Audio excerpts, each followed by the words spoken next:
Awesome. So, just a little bit about me for those of you who don't know.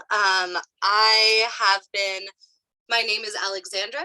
I have been studying tarot for the past 25 years. Um, and I have worked with many, many different forms of tarot. I have worked with mentors from all over the world who are practitioners and who use tarot in multiple ways. I am also a first generation Arabic woman, and the numerology for minor arcana, as well as the elemental meanings for the minor arcana, started in the Middle East. And so tarot became one of the very first divinations that I learned to help me work with my ancestors and to help me work with my culture and the paganism that stemmed from my culture. I also learned a lot from my family when it comes to the Arabic numerology that is used in the minor arcana of tarot. And I have been teaching classes about tarot since I was in high school. And I am now 29 years old. So yeah, I started learning from my family when I was really, really little. So we are going to jump into the elements. The reason that the elements are important is because each suit of tarot corresponds with an element. So when you are talking about things like pentacles and swords and wands and chalices, they correspond with an element. So for our first element, we are going to discuss and talk about earth, which corresponds with pentacles. Earth is a symbol for stability and healing and grounding. You can read the slide that is on your screen, but the really big thing, the key word that you need to know for earth when it comes to tarot reading and when it comes to pentacles is that pentacles represents all the physical things on earth that we can touch. So that is going to be things like your house, things like money, things like your car, things like your material possessions, even things such as nature and trees and your job and family, and all tangible things that exist on the planet Earth. All of that is going to fall under the category of pentacles. And the next element is air. And air corresponds with swords. So swords and air represent the unknown, things that you cannot touch. It represents freedom and intellectual thought. And it is also the symbol of cleansing and the symbol of change and transformation. But one of the key words for air and for swords within tarot to remember that swords means is your mental health, your train of thought, everything that you think about, and the things that have become solidified in your mind. So the way that you believe that the world works, the way that you think, the way that you process information, your education, your wisdom and knowledge, all of those things are going to fall under air and swords. Let me know if I'm going too fast or if you have questions. You are always welcome to type your questions in the chat. I will have it up and I will be reading it, or just say them out loud, whatever you're most comfortable with. So the next element that we are going over is fire. Fire corresponds with the suit of wands. Fire is passion, it is rebirth and destruction. It is rebellion and impulse, and it is warmth. And when you say love, it is definitely more of extreme, passionate love. Love and emotion is very water as well. So be careful when you think of fire as love. The reason that it also falls under the category of love is because that initial spark of love and romance can be extremely passionate. but the actual emotions surrounding intimacy and love also fall under water. But anyway, so the key words that you will need to remember for the suit of wands and the element of fire is that wands are all the actions that you take. So any time in life when you are following your goals, when you become extremely passionate about something, when you do something based on impulse, when you are protesting, when you are rebelling, when you are any action that you take falls under the suit of wands. So that means that so far what we have gone over for the elements of the suits, you have earth representing all things that you can touch that exist on this planet. You have air, which are all the thoughts that are running through your mind and your stream of consciousness. You have fire, which are all the actions that you take every day. Yeah. And then our next element is going to be water. Water got its own page, mostly because I just couldn't fit it on the other page. But also, water is very intense. And a lot of times when you hear me talk about water, it does end up with a much bigger explanation, only because water is our emotions. It is all emotions. Water is, it corresponds with the suit of chalices or cups, depending on what your tarot deck calls it. And cups or chalices are all emotion. And this gets very heavy because it is all emotion. So it can be happiness and joy and love and euphoria, and it can also be hate and anger and frustration and sadness and depression and all of those things. So the suit of cups is a very large and intense one. Not that actions and thought are not very intense. Same with all things that exist on earth. It is just sometimes it is a lot to have all emotions that a human being can experience wrapped up in one suit. I'm going to check the chat. Oh, don't be sorry. It's cool. No problem. Okay, so does anybody have any questions about all of the suits and how they correspond to which element and how that affects their definition and meaning? I don't know if I might have been mistaken, but I thought you said that air and fire were both wands.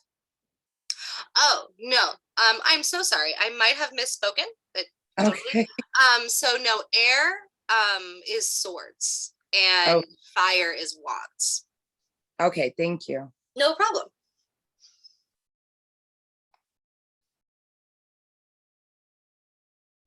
So immediately after you understand the elements and how they correspond to each suit, which now these next slides, if you would like to read them while I explain and talk, you are welcome to.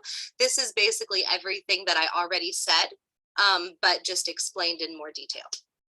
So once you understand the elements and you understand how they correspond to each suit, then all you need to do is understand the numerology behind each number.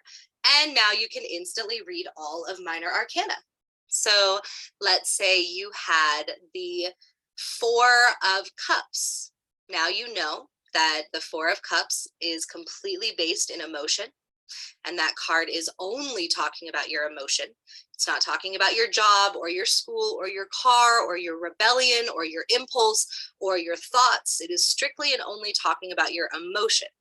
And then once you understand the definition of the number 4, now you know instantly what that card means. So the minor arcana, because it's based off of Arabic numerology and Arabic elemental work, they are much easier to read. The major arcana are based off of tropical astrology. They were created in Italy and in Europe, and they become much more complex and much more complicated. They are also much newer, much more modern than the minor arcana. Tarot began in the Middle East as a card game. It began in what would now be considered Iran, but a few thousand years ago, the borders were not the same as they are now. And tarot, when you're talking about the minor arcana, is about 2,000 years old. And so it's a very old tradition. And it started out as a card game in ancient Arabia and what we know now to be Iran. But back then, like I said, since the borders were not the same, it was not ruled by the Persians, it was ruled by Arabic people. And that is why this is all based on Arabic numerology and Arabic elemental work. Once the Arabic countries started trading with Europe, they started playing this card game. And it was a divination card game. So the card game was meant to read your future. The card game was meant to read your future. It was meant to help give you guidance. It was meant to help you call upon the gods, and it was meant to help the universe give you guidance for what you needed. But it was also kind of structured more like a game. And when Arabic countries started trading with Europe, they started playing this game. And Europe really loved the idea of tarot. And when it got to Italy, Italy decided that they were going to add to tarot. And they added in the major arcana, which is why it is really, once you know that information and you look at a lot of the very old tarot decks, such as the Rider-Waite deck, or even the Strega decks, you can see very clearly that the names of the major arcana sound very European. But the names and the symbology of the minor arcana do not seem very European. And that is why. It is because for a couple thousand years, the minor arcana existed separately, and the major arcana came later once tarot came to Italy. It's also very annoying that when you look up where tarot began on Google, it says Italy, which is false information. That is where the major arcana were developed, not the minor arcana. But anyway, after this class, go look at your tarot deck, and suddenly it'll become very obvious that the major arcana look like they are completely separate from the minor arcana, not only in symbolism, but also in culture.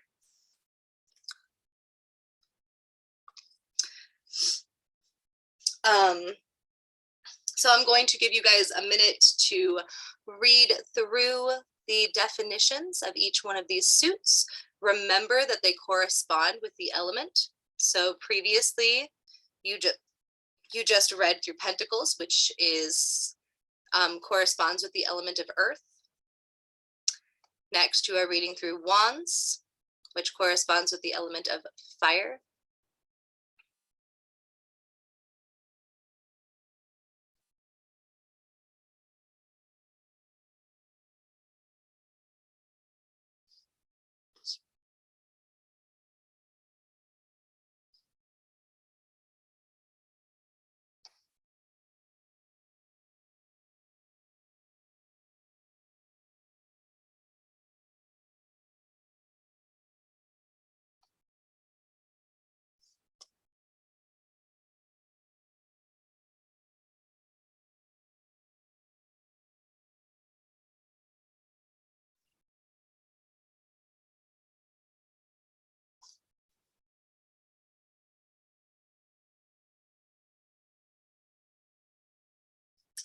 The next one is Cups, which corresponds with the element of water.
and swords, which corresponds with the element of air.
Okay, so now this is how you are going to read minor arcana. So if you were to get, so we're going to discuss the numerology now. So the number 1 is obviously in tarot is usually called an ace. It's usually not called a 1, but that is because tarot started out as a card game and you used a deck of cards. So the 1 would have been an ace. But so if you were to have an ace of cups, you would take this definition that is provided for you on the screen. You would pair it with the definition of cups and water, and there you have it, the meaning of the card. So all you have to do is take the definition of the numerology and pair it with the definition of the element and the suit, and there you have the meaning of the card. And a lot of times that's what readers mean when they talk about how they read with their intuition. They don't read by using a book or by using written down definitions. It's just by understanding the numerology and understanding the element that can help you create your own definition. So once you understand the meaning of the number 1 when it comes to Arabic numerology, and you understand the meaning of the element of cups, you can start to create your own definition of what the Ace of Cups means. It is not that you are creating a definition. Like a lot of people, if they talk about how they read with their intuition and they don't use a book, sometimes they're just saying that they kind of make up a definition based on the picture. And that's, I mean, you know, you're welcome to practice your witchcraft in any way that you want, but, you know, there is culture and tradition and ancestral work that come with tarot. And sometimes it can be a little insensitive to just make up your own definitions because it is based off of a very traditional numerology practice. But a way that you can read by just using intuition and by using your own knowledge to create your own definition is by understanding the numerology and understanding the element and using the culture and tradition of that numerology and that elemental work to create your own definition of what that card means. And my definition is going to be very different from another tarot card reader, even though both of us are using the exact same numerology and the exact same elemental work.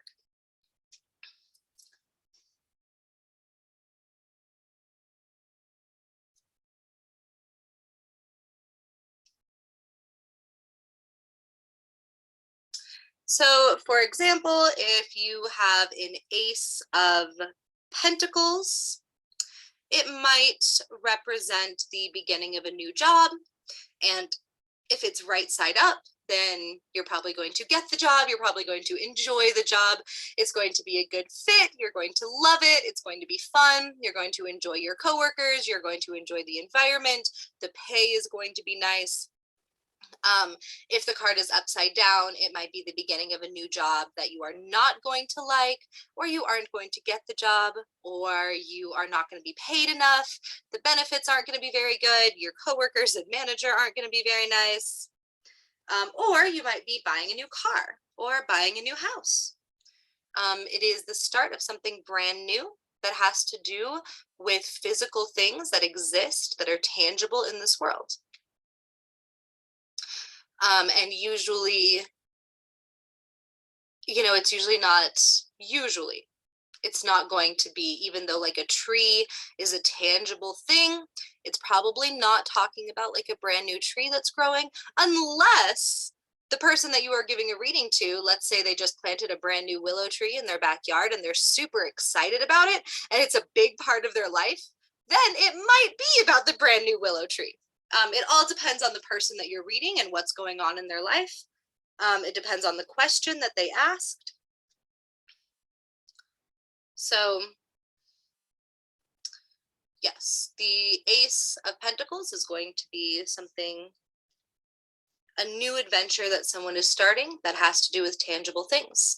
But if it's, let's say, the Ace of Swords, and then you're talking about thought, and you are no longer talking about things that are tangible, that exist in the real world, then it is going to be the start of a brand new idea, the start of a brand new train of thought, that somebody changed your mind and now you are starting to think about something completely differently, or that you have a really super awesome new idea that you want to start working on.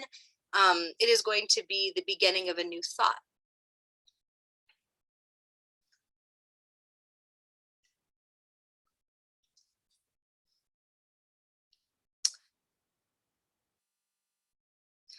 And then we have the numbers 2 and 3.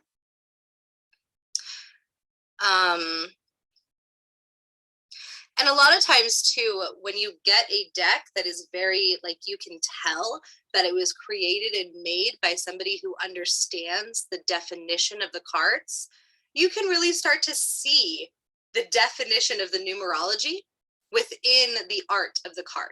So a lot of times if you pull out the 2 of Swords out of your tarot deck, for anybody who has a tarot deck on them or with them right now, you can pull out the 2 of Swords, and usually you will see somebody who is blindfolded, who is holding 2 swords across their chest, or usually blindfolded and holding 2 swords in their hands somehow. And that is because the number 2 is about making a decision. And it is done using solely and only your thoughts, which I know sounds funny because obviously you're making a decision with your thoughts, but it's more like making a decision with your logical thought, your why, like your wisdom and your education and your knowledge, rather than like the 2 of Wands, where you might be making a decision impulsively, you might be making a decision very sporadically, it might be based on passion, and it might have no base in logic or reasoning or wisdom or knowledge.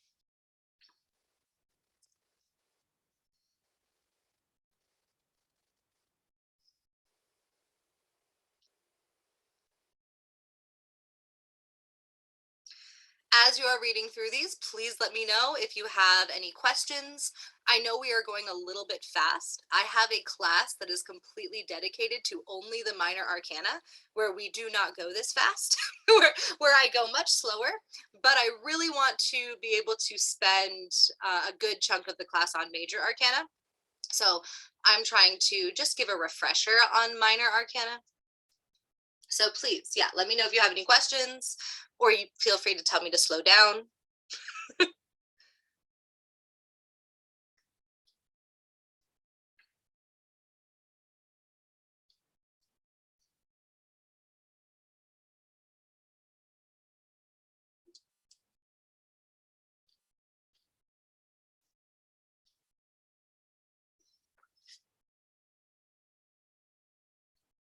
And then you have your cards too, which I want to bring up because we are on the number 2. You have your cards that are slightly exception cards. That's what I call them, where even though the numerology and the element don't necessarily add up to the definition, it still culturally and traditionally means this. So for example, the Two of Cups.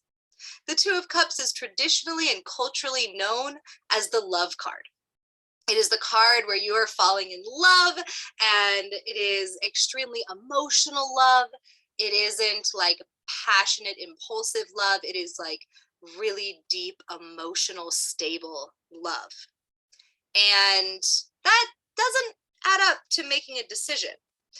But that's one of those cards where you can have really long philosophical conversations about why two being the number of decision making and cups being the representation of water, why those two things put together would equal love.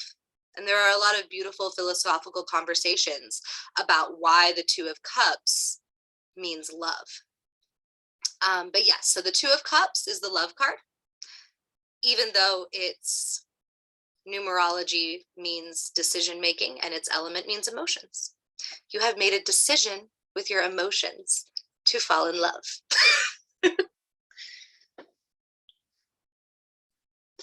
There aren't many like that. There's really only two. So there's not a lot of exceptions. There are two exception cards. One of them is the Two of Cups. The other one is the Eight. The Eight of Pentacles. Eight usually means a really deep and strong connection with a person, place, or thing, or thought, or emotion, depending on what suit you get. But if you happen to get the Eight of Pentacles, it usually is travel. It means that you are traveling somewhere else or going on vacation or moving, or, you know, it means travel. But those are the only two exception cards.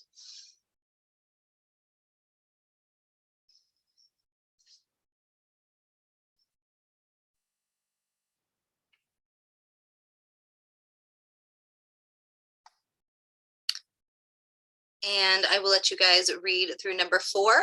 When we are all done with going through the numbers, I'm going to go through them a little bit quickly, but we're going to do a really quick activity. So I know that you guys understand the basics of numerology before we move on to major arcana, because kind of a basic understanding of how numerology affects the cards is important when we move on to major arcana, which is why I always try and cover minor arcana first, because it's always really important to have a foundation of understanding the elements and understanding the suits and understanding the numerology before we move on to major arcana, which is going to be a whole thing.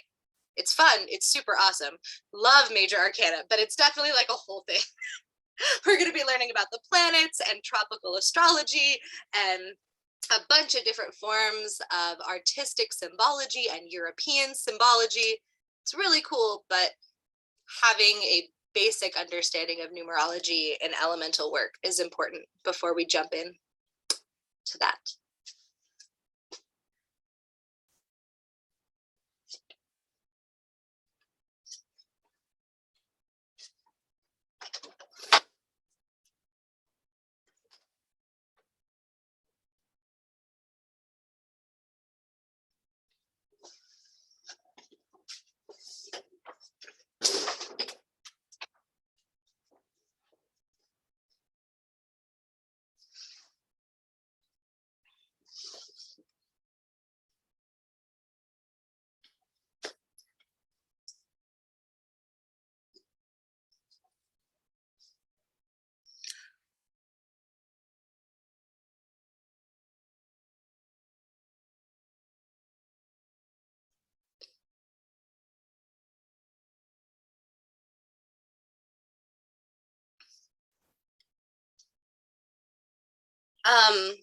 This video, for those of you who are already a part of the Academy, this video will be on the website and on the YouTube channel, so you can go back and study everything that's on these slides.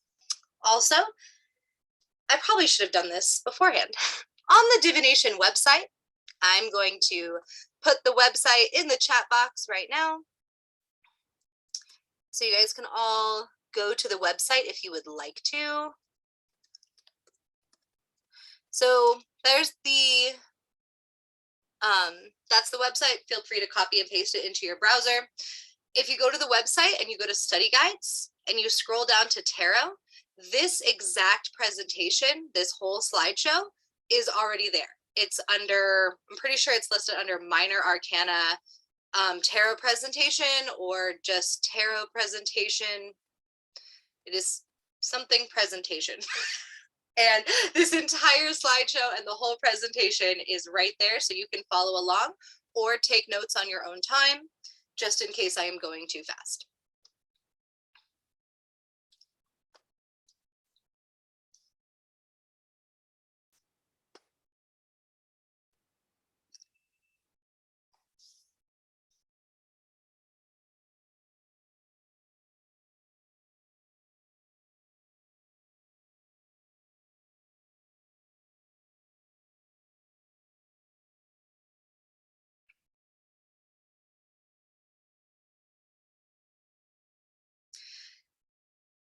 So 5 is also extremely important. It is one of those, not that all the numbers aren't important, but 5 is a very special number when it comes to witchcraft, especially if you practice a tradition that stems in Arabic numerology, which most traditions, if you are practicing numerology, are going to stem from ancient Arabic numerology.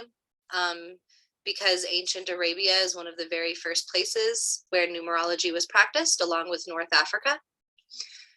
And so 5 is a really, really wonderful number.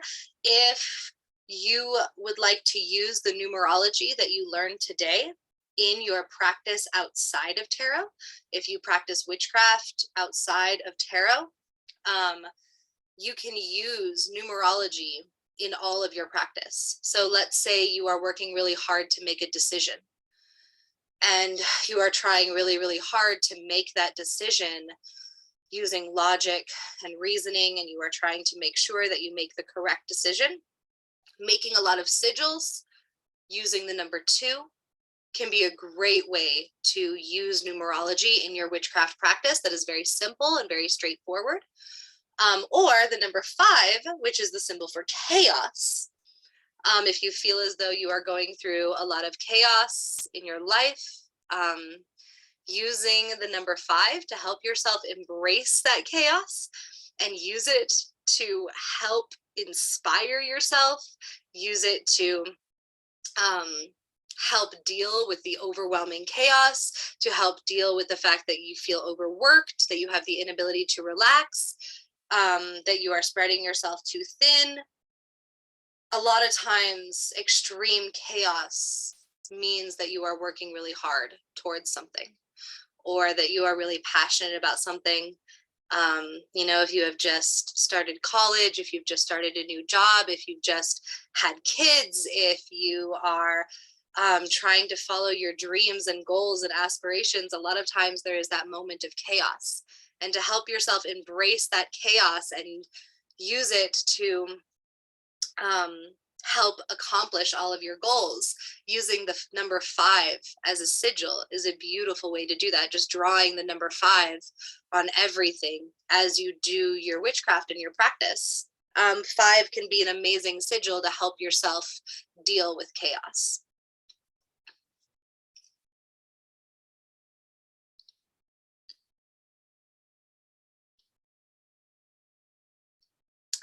Then we have the number 7 and 8.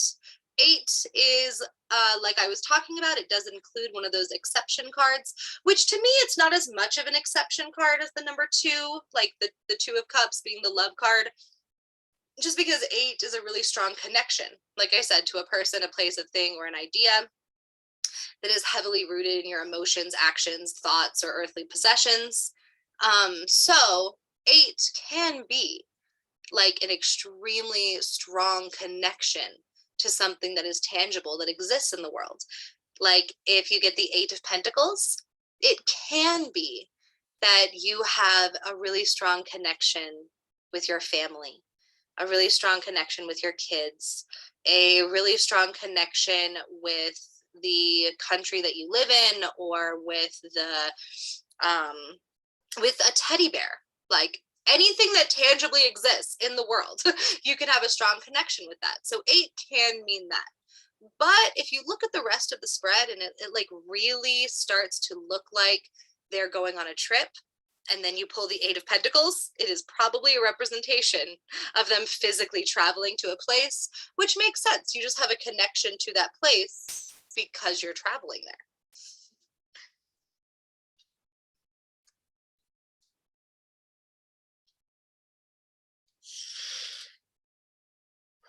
But if you do get the 8 of Pentacles upside down, and you're about to travel somewhere, maybe you should switch flights.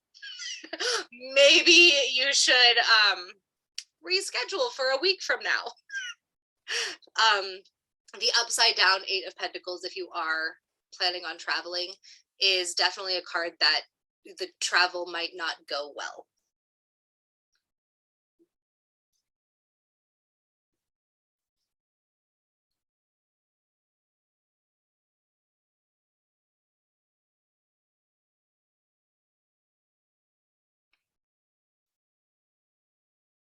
And then we get to 9 and 10, which are the last 2 numbers. So I will give you a moment to read through those and let me know, since these are the last 2 numbers, if you have any questions at all about the numerology of the minor arcana, or the elements, or the suits. You know, the elements and suits kind of go together, but you know.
So, oops. So in the slideshow, you can watch me teach this class previously. This is, so if you go to the website and you go click on the presentation, it also includes a video of me teaching the minor arcana class, where I go much slower and I teach for 2 hours solely and only about minor arcana. That's me in the top middle. Since I don't have my camera on, you guys can know what I look like. No, there we go. Okay, so moving on to the court cards, which I now realize I didn't really mention a lot. So the court cards were also a creation by both the Middle East and Europe. So the major arcana are very European. They're not even used today. If you were to practice traditional Middle Eastern tarot reading, you would not include the major arcana. You would only include the minor arcana and the court cards. The court cards did not appear in the original playing card game, but they came a little bit later, because the traditional deck of cards in ancient Arabia had court cards within it. The court cards are like the kings and the queens and the pages and the knights and all of those cards. And it came a little bit later. So court cards are not as new and modern. And when I say modern, when I say that like major arcana are modern, they're still like 1,000 years old. They're just not as old as the minor arcana. But the court cards came a little bit later, and they were later added to the traditional deck of cards that were used for tarot, but they were called different things. So a lot of times the knights were called the warrior instead of being called the knight. The knight is the traditional European way of addressing the court card, the knight card. In ancient Arabia, it was considered the warrior card. The page was still considered the page, but in Europe, they changed it to the princess. So if your deck has a princess card instead of a page card, that was, it is a more European-based deck, where if it has a page instead of a princess, they're doing it based off of the ancient Arabian version of the court cards. And the king and the queen were just addressed by different names, addressing them as the leadership in Arabic. They still had versions of kings and queens, but they were not quite the same as the kings and queens of Europe. They were just considered the leaders of the tribe and the leaders of the society and community in Arabic. And they went by many different names depending on which country in ancient Arabia that you were, that created that tarot deck. And all the tarot decks were back then were created by hand, so it just depended on the cultural norms of the society or tribe that was creating that deck. So, the court cards. So with the court cards, we are using the element that we already learned about, because you're just going to have like the Queen of Swords, the Queen of Pentacles, and so on, and it follows the exact same elemental work that we just went over. But now we are talking about masculine and feminine energy. So to read court cards, a lot of times this is kind of my issue with a lot of books, especially when the book just happens to be like very patriarchal. It's very annoying. When you read like a book, one of my ways of deciding if the tarot book that you are basing your tarot reading off is like a really bad book to base your tarot card reading off is if you go to the court card section and you read the definition of like the Queen of Pentacles, and it says something like motherly and nurturing and somebody who loves taking care of children, and and they make it sound so stereotypical, like 1920s female. And no, that is not the definition of feminine energy. The definition of our beautiful feminine energy is not to take care of children and cook and clean and nurture other people. So that is a great way to decide if your tarot card book sucks, is go to the Queen, read what the Queen says, and if it mentions that all you are meant to do and all your feminine energy is meant to take care of children and clean the house, then it is a bad book. By the way. But the definition of feminine and masculine energy is extremely subjective.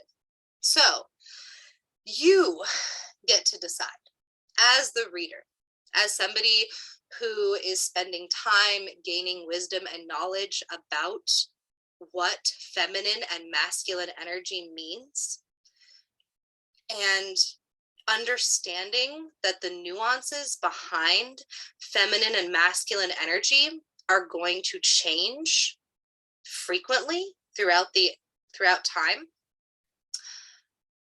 So does your reading. It is okay for there to be a different definition of feminine energy from 2,000 years ago in ancient Arabia and ancient Europe than the definition of feminine energy in 2022. That is okay and should happen. So one thing to note that, there is really no right answer of the definition of feminine and masculine energy, but there are wrong answers. As I said before, feminine energy is not having babies and cooking and cleaning, and masculine energy is not fighting in war and forgetting to pick up your laundry. Okay, so these things are not feminine and masculine energy. Those are wrong answers. Masculine and feminine energy does not mean boy and girl. Somebody can get the King of Pentacles and have it be the card that represents them as a person, and they can be a female. Feminine and masculine energy, or king and queen, do not mean boy or girl, or woman or man. That does not exist. It just means feminine or masculine energy. And you get to decide what that means. What does feminine and masculine energy mean to you? So the king and the queen are going to be the masters of that element. So now that you understand the elements, you can start thinking about what it means to be the master of that element. What does it mean to be the master of your actions? To understand how your actions affect the entire world. To understand how every person's actions on the planet affect the entire world. To truly be a master of your passion and your impulse and your actions and spark and the energy that exists inside you that you give to others and that you receive from the universe and from other people. What does it mean to you as the reader to be a master of that element? Sometimes when people discuss and talk about like the master of pentacles, the queen of pentacles, or the king of pentacles, it is being extremely financially stable. It is really enjoying what you do for a living. It is enjoying your house and your home and the people that you chose to be in your life. It is truly loving all of the things around you and being in really deep connection with all of the tangible things that exist around you. And that doesn't mean making a lot of money. It just means being really happy with the way that you have chosen to give back to the world or to participate in society or to give back to society. Or it can mean something completely different. Whatever it means to you, what does being the master of that element mean to you? And this is another reason why I kind of have an issue with solely and only doing readings based off of a book, because all you're doing is getting that author's version of what they think the master of that element is. And that might not align with what you think the master of that element is. So the court card, the king and the queen, not all of them. So just the king and the queen are the master of that element, and the queen is feminine energy and the king is masculine energy. Upside down, they are the opposite of that. They usually, the upside down queen or the upside down king thinks that they are the master of that element. They think that they have the best advice to give, that they are leaders within their community, that they understand and they are the masters of their element, but usually they just give really bad advice and they are not the masters of that element at all. Kings and queens, like upside down kings and queens, to me represent a lot of politicians in office right now, represent a lot of religious leaders, represent a lot of these people that tend to think that they know exactly what they're doing and they give the best advice and they are great leaders and they know how to be leaders within their community, but really they don't. And they are giving you terrible advice and being terrible leaders. But that might not be the case for you. That is just an example from me.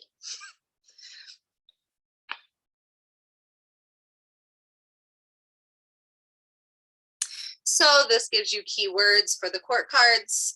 The king, like I said, is masculine energy, the master of their element, a mentor, someone you admire, someone who gives good advice. Same with the queen, but just feminine energy. And then the page/princess is your messenger, your friend, somebody that you are really close to that gives you really good advice, or upside down, they give you shitty advice. The knight is something that we are going to discuss and talk about now as well. So the knight, there's a common misconception that the knight is masculine energy. The knight is not masculine energy. Like I said, in ancient Arabia, it is just the warrior. A warrior can be feminine or masculine energy. They are usually hiding behind a mask. They are usually deceitful. They are hiding something about themselves, and they are insecure. That doesn't always mean bad. Now remember, all human beings put on masks and are deceitful about their personality at one point. Like, I used to work in the service industry, and I would put on the greatest fake smile in the world to greet customers, even though I hated them. And I would put on a beautiful mask, even though I really wanted to go home, and I had been working for 11 hours, and I really wanted customers to stop coming in the store. But you put on a really pretty mask, and you greet them, and you say really nice things, and you put on your customer service voice. That is a great representation of the knight. It's not always to harm you or deceit you in a malicious way. It is just that in that situation, the knight felt as though they had to put on a mask. If you get an upside down knight, then they probably have more intent to do harm. So if it's right side up, they're just putting on a mask because they do not feel as though their genuine emotions or genuine actions or genuine thoughts or whatever would be suitable for that moment. Whereas, or they're just very insecure, or they're masking for some reason, things like that, where all of us have been in the moment where we just feel very insecure or we're forced to put on a mask. Whereas upside down, they probably are putting on a mask and deceiving you for a malicious reason. The upside down knight can come up as, yeah, somebody who was trying to lie to you and deceive you and hurt you. Okay, I'm going to pause for a minute. You guys can kind of read through the keywords. Does anybody have any questions or comments? Are you all understanding it?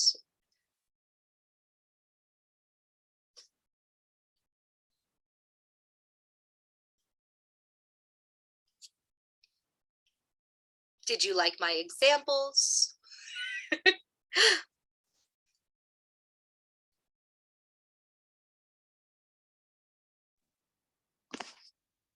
Well, like I know that the King of Wands, the Knight of Wands, usually means like, an impulsive like message or something coming in from, and it needs to be like slowed down and thought about. So is that right? So partially, yeah. So the Knight of Wands is going to be, so all the court cards are always people. So it is always a person. I forgot to mention that, so thank you. So all of the court cards are always a person, but yes, exactly just like you said, they are going to be a very impulsive person. They are going to be somebody who's probably not showing off their real self. They are going to kind of have a mask on. They're probably very insecure. And just like you said, they are probably very impulsive. They probably are not very good at making decisions when it comes to their actions. They probably act first and think later. And yeah, it is very possible that they are bringing you a message, for sure. Okay, thank you. Of course.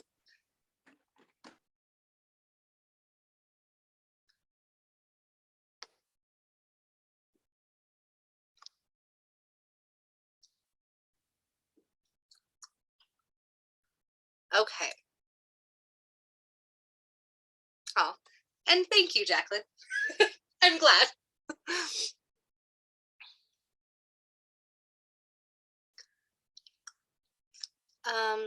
Okay, so we have some definitions. Now, remember what I said before. These are mine. These are my definitions of the kings. You are welcome to decide what the master of that element means to you and what masculine energy means to you. This is my definition of the master of that element and masculine energy and what that means to me. Also, my idea of masculine energy changes every day. These definitions I probably wrote about a year ago. So, but it has probably changed a little bit. The idea of masculine and feminine energy should change as time goes on. And so, yeah, you are welcome to read through my definitions to kind of help you give you an idea. But these are not the correct definitions because there really is no right or wrong definition when it comes to the kings and queens, because it is whatever your idea of the master of that element is and whatever your idea of masculine energy is.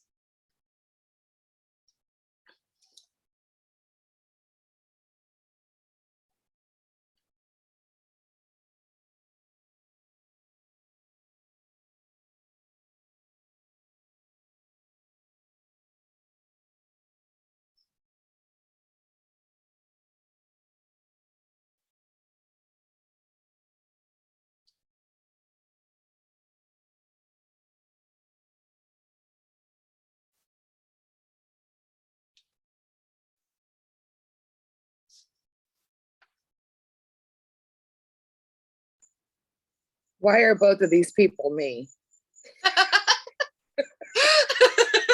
Right? I feel that so much.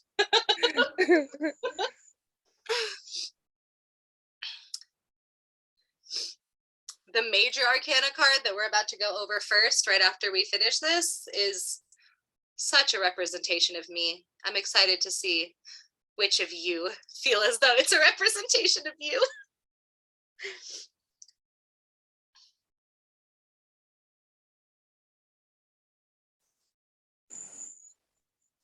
It wouldn't be the Fool, would it? Yep. Yeah, that definitely. Yep. I'm a Virgo, so that it happens. Yeah. I'm a Sagittarius, so yeah, it's yeah. Impulse control is not my thing.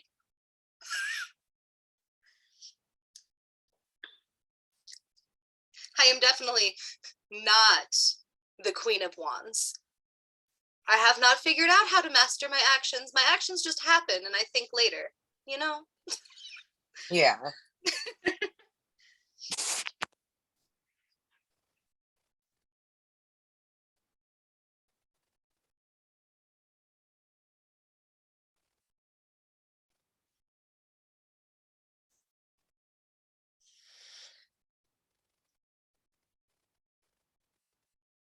Okay. Anyone who is not ready for me to continue to the next slide, please let me know, or I'm going to switch slides now.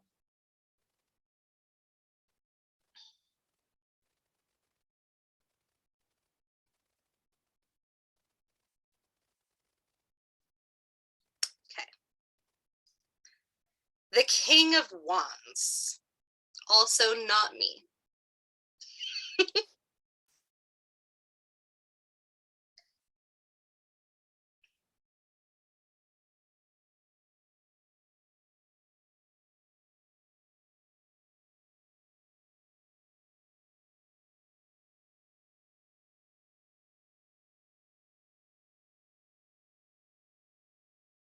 I mean, I guess it's like partially me because of like, I'm very determined and passionate. And I feel like a lot of people can really relate to that. But I definitely, when it comes to like grasping every aspect of cause and effect and how my actions will affect my future, not so much.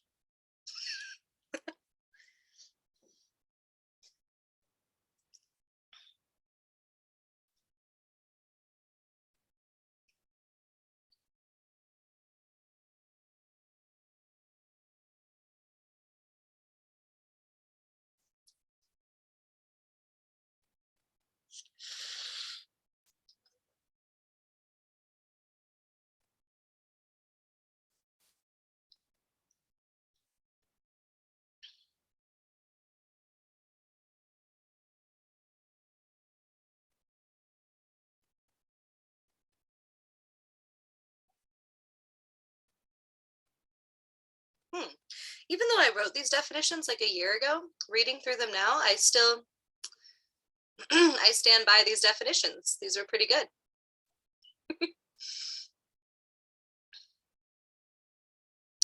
The King of Cups. I have a lot of friends who identify with the King of Cups, and I'm very jealous because understanding my emotions is difficult.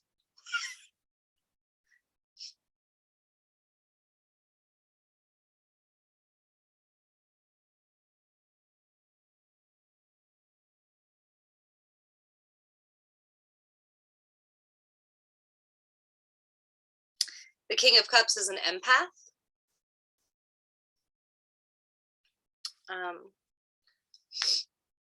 Which I feel like a lot of people who take the path of witchcraft and choose to identify as pagan witches tend to usually fall under being an empath.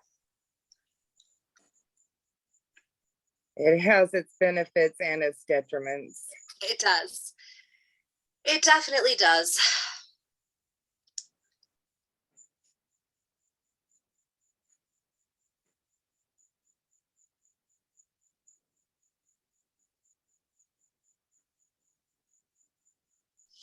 I think that understanding how to express your emotions is such a beautiful goal to seek when trying to reach the master of the element, trying to reach becoming the queen or the king of your element. This one, you know, you can be a wonderful empath. You can be somebody who is such a healer and somebody who is always trying to help others. But then when it comes to yourself, being able to understand your own emotions and being able to express them in a healthy way, understanding how to give yourself self-care, understanding how to give yourself rest, understanding how to take care of your emotions, understanding how to express them and feel them in healthy ways is difficult.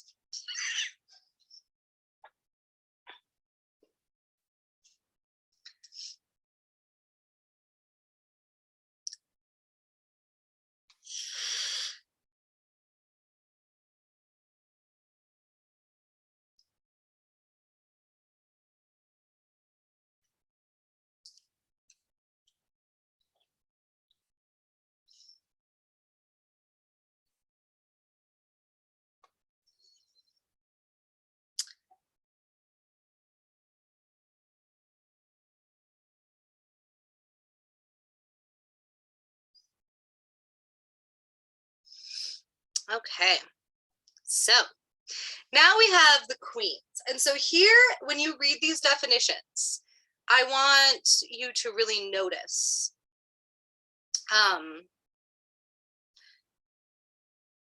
because the Queen of Wands is, yeah.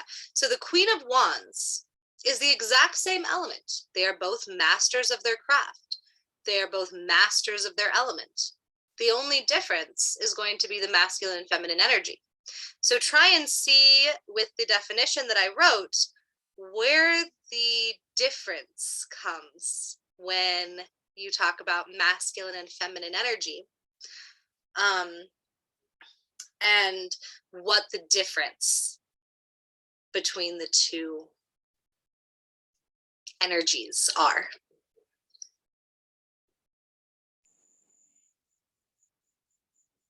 The masculine seems to be more direct, cutthroat. It seems like he doesn't add that warmth, and you know, he's just more stern. And although he's giving in certain ways, of course, but he still has like a little bit more of control. That's what it seems, you know. Yes. And I think that having like these discussions can definitely, I mean, it can take up a whole class to kind of give a definition to masculine energy, a definition to feminine energy, because, you know, it is so subjective. It is really, you know, what you think those two energies represent. And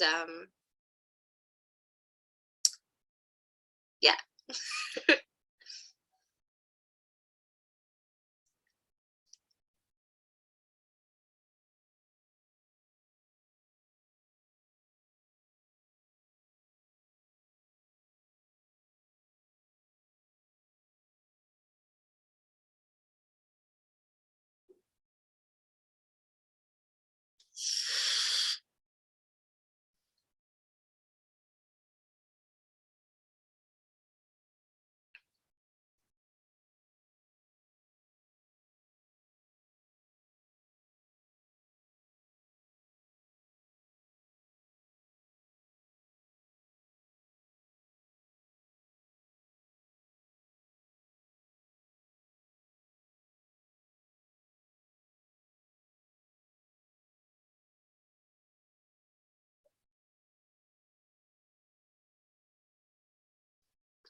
And then we have the Queen of Swords, the master of air, master of wisdom and thought and analytics and deep knowledge.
Did you ever watch Grey's Anatomy? Yes. Okay, so this is Christina Yang. Yes. Yes, it is. This is totally Christina Yang. Yes. Totally. And the Queen of Cups, I could see being Meredith. Yeah.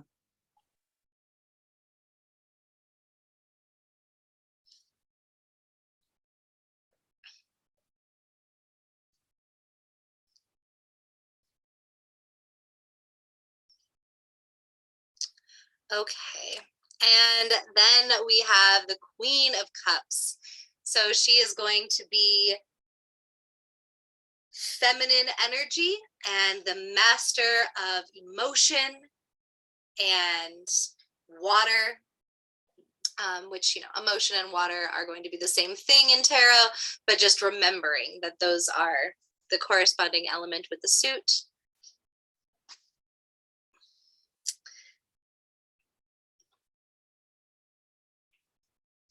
The reason that I compared this to Meredith is that the Queen of Cups has felt every emotion. In order to be able to truly embrace that idea of being an empath, having so much life experience, that you have experienced true joy, you have experienced true grief, you have experienced depression and anger, and such a wide range of emotions that you understand not only how to express and heal yourself and your own emotions, but how to empathize and help others to heal and express their emotions.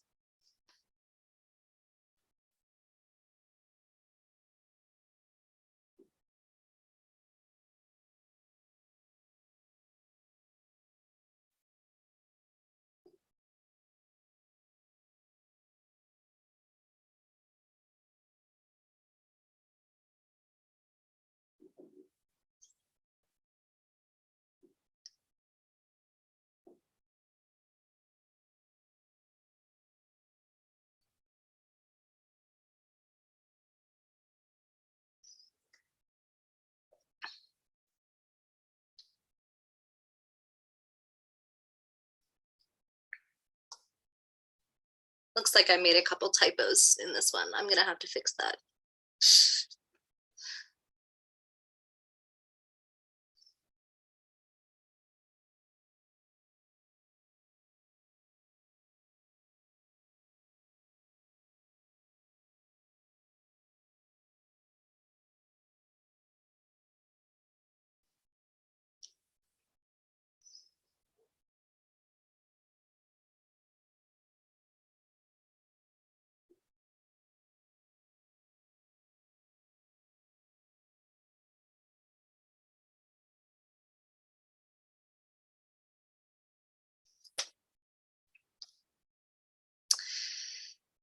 And we have the Queen of Pentacles.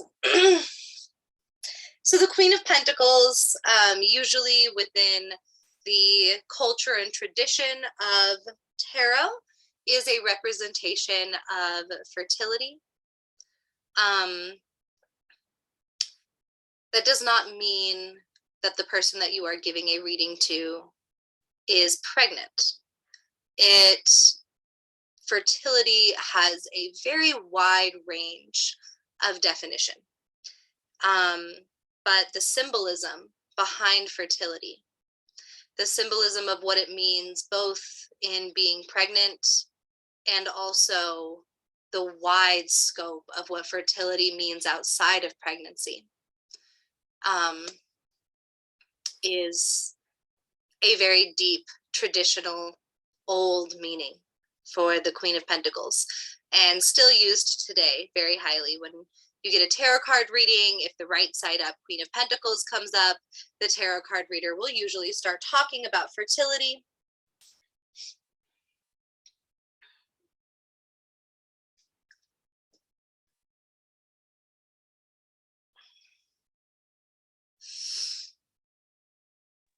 Kind of like birthing a new idea. Yes. Or a new lifestyle, new thought process. Exactly. Yes. That is such a good way to put it. Exactly. Yes.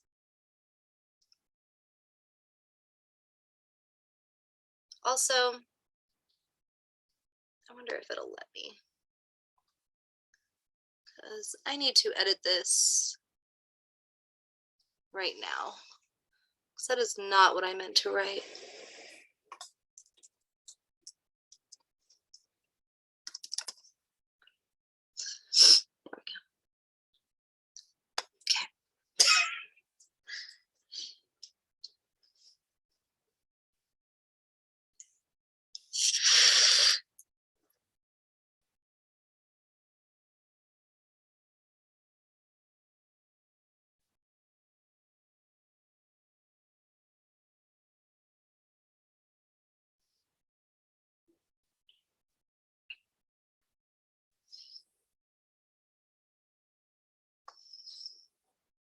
So,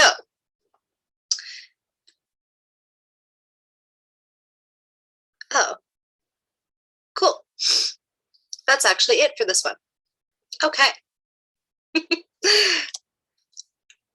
So now we are going to, even though apparently I left out the slides, Gonna have to add those in there. So we are going to briefly talk about, yes, we have a few minutes before we're going to move to major arcana. For the last 40 minutes of class, we will focus on major arcana. But, so the next things we are going to talk about is the page. If we go back to this slide here, so the page or the princess, depending on how your deck depicts it, the page is the messenger. So remember, like I said before, every single one of these cards is a person. It is a person that is already in your life, or if they come up as the future card, then they are a person that might be entering your life. And the page is your messenger, usually a very close friend, and is usually somebody that you are personally going to go to for advice. Now, the page is not the king or the queen. So the page's advice is not always awesome. It is just the person that you trust, the person that you trust to go to for advice. For example, you know, just because your best friend or your partner, your significant other happens to be the person that you go to for advice, they are probably your page. They are probably really close to you and somebody that you talk to about all the problems and things going on in your life, or at least hopefully they are. And that does not mean that their advice is good or that you should always take it. So the page is the messenger as well. So what that means is that they are going to be there, especially if they come up in a tarot card reading.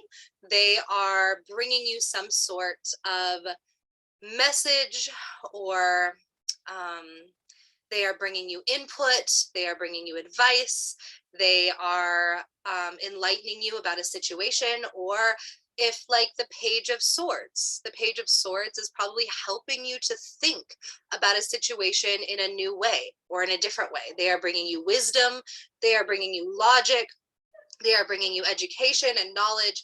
They are helping you to think about the situation in a different way. So if the page comes up right side up in your reading, then their advice is probably good. The message that they are bringing you is probably something that you need to be brought at that time. The advice and aid and help that they are bringing to the situation, the new ways that they are helping you to see the situation, the methods that they are using to help you to make a decision are good. And you should listen to them and you should take their advice. If they come up upside down, then they are probably not giving you good advice and you should probably not take it. You should probably take their message with a grain of salt and take their perceived wisdom with a grain of salt, and just, you know, they're trying. They think that they're helping, but they might not be. For example, you know, sometimes your mother-in-law likes to tell you things about how to raise your children or about how to do things in life. And they mean well sometimes, but sometimes they're just wrong. Or your best friend that tends to love giving you advice about all kinds of things, but usually they're just a little bit insane. So yeah, the page is a friend, someone close to you, a significant other, things like that, bringing you messages and advice. The knight can be anyone. The knight could be a person that you meet at the bar, that the reason that they have a mask on is because they're trying to flirt with you, or just that, you know, you guys just met. So obviously they're not going to show you their like super intense, genuine personality the first time they talk to you. Some people do, but the knight is not going to. The knight can be absolutely anyone, but they are a person in your life. They have a mask on. They are being slightly deceitful, not always in a bad way, but like I explained before, They have a mask on for some reason. They are trying to hide their genuine personality, their genuine thoughts, their genuine feelings for a certain reason. They are hiding something about themselves and they are insecure. And the knight would show up in your reading if it's important for you to know that that person was being deceitful, or if it's important for you to know that that person is going to continue to be in your life. So if you meet a person at the bar and they come up in your reading, they are probably going to end up being somebody that you see again. And to just know that the first time that you met them, they had a mask on and they were not showing you their genuine personality. So just to be aware of that and to know that if this person is going to continue to be a person in your life, they are not the person that you thought they were upon first impressions. And if the knight comes up upside down, then they have ill intent. So if you met a person at the bar and it's a knight and they're upside down, never speak to that person ever again, because they want to hurt you. And it doesn't always mean like, you know, they want to horribly hurt you, but, you know, they just wanted to get in your pants, or they just wanted a free drink, or they just wanted, you know, instant gratification of some kind. They did not have intentions of actually doing anything kind or being somebody that is stable in your life or becoming your friend. So those are the court cards. Does anybody have any questions?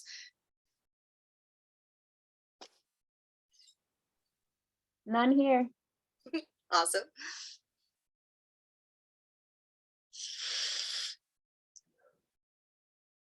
So we are going to do a really quick activity before we move on. I want you to pick one card that we went over to just now. We are going to move on to major arcana after this. I know we are going to have time. We will. Okay. So I want you to pick one card that we went over tonight, whether that be a minor arcana or a court card. So like you can pick the 5 of Cups or the 4 of Swords. And I want you to describe what you think it would mean if it came up in a reading based on what you learned today. You can type this answer into the chat, or you can just say it out loud, whatever you would like. Also, if you go to the chat, there is the website. If you scroll up, you are welcome to just go to that website, click on the study guide section, scroll down to tarot, click on it, click on this presentation so you can kind of look at all of the definitions again, because I can't pull them all up on my screen all at the same time. I'll pull the elements up for you though, because I feel like that's the most I can get on one page at one time.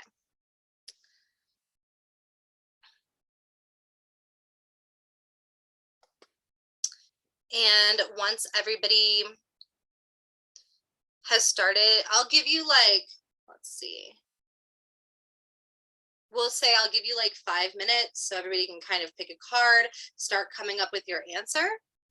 And then as everybody is answering, we will start to move on to major arcana.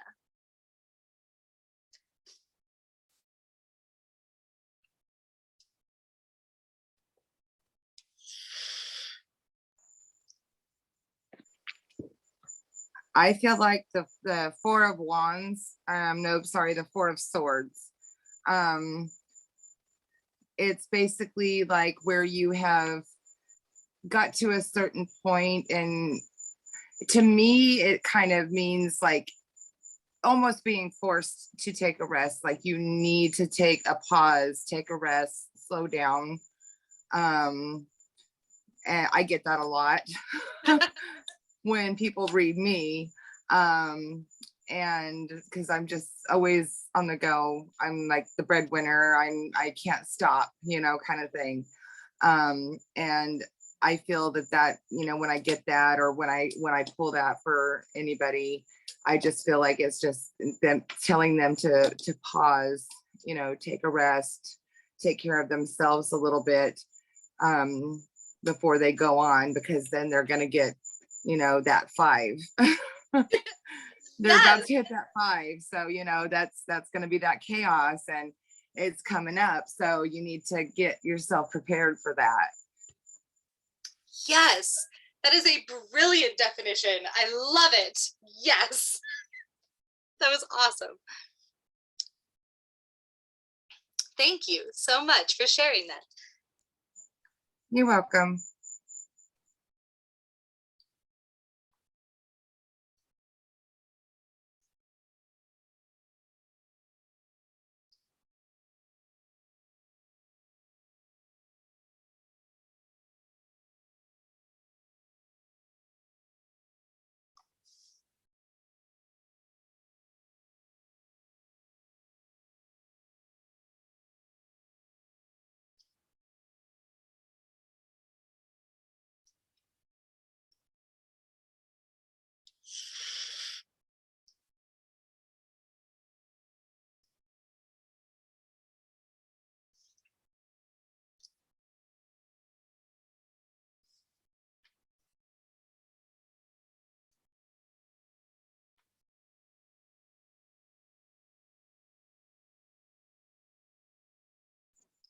And what you were saying earlier about the sigil with the numerology, you know, writing down the numbers, like if I wrote down, like if I, you know, really concentrated on the number 4, will that help me to kind of ground me? And is that kind of what you were saying about that?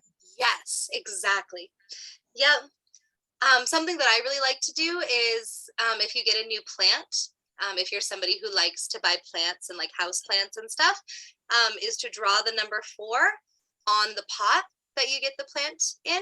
And so that Okay. it's like you're helping to grow your rest and give energy and life to the number 4.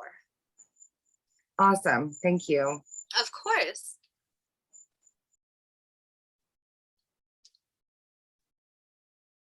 Okay, I chose the 6 of Swords, which I'm a little confused about, and I have been for a while, so that's why I kind of chose it, because I want to know about it. But for the 6s, it says things coming together, and then for the Swords, it's like mental, like logic and knowledge. So I'm just trying to, I guess, figure out what that would be. Yes. Like, is it like the calm after the storm because 5 is chaos? That's a wonderful way of looking at it. Yes, it's also 6 is group accomplishment if you look on there. So it's Oh yeah, teamwork. So but yes, the calm after the storm, or even the joy and accomplishment after the chaos. Oh, okay. Thank you. Of course. So for the 6, one of the examples that I really like to use is like going to college. So yes, when you get your degree, it is your accomplishment, but it took the effort of your professors, of your study group, of your friends, of your classes, of so many different people, making it a group accomplishment as well. Okay. Thank you. Of course.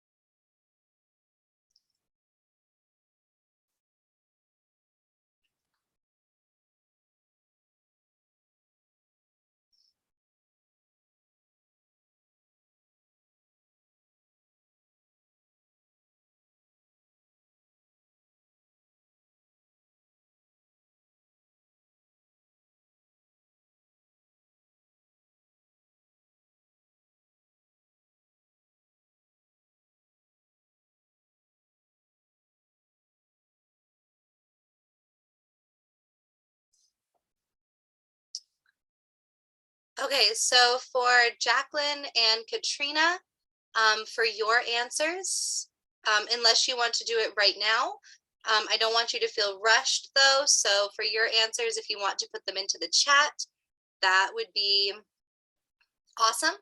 So you guys can type your answers into the chat for which card you pick and what you think it would mean inside of a reading.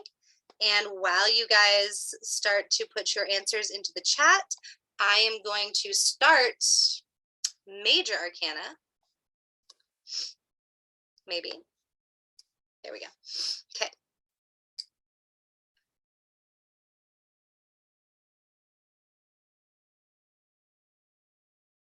All right. Once again, this presentation is also on the DiviNation website. So if you would like to follow along, this is also on the website. So when we start major arcana, we bring in tropical astrology. Tropical astrology is the study of astrology that started with North Africa and changed and grew and moved its way to Europe. And now it is the main form of astrology that in Western culture we tend to use. So tropical astrology is going to be things like, you know, Sagittarius and Scorpio and Virgo, and things like all of the birth charts that we do. And it is the following of the stars when it comes to the European constellations. But it did stem from North Africa. It stemmed from a lot of Egyptian astrology, but definitely morphed and evolved and changed.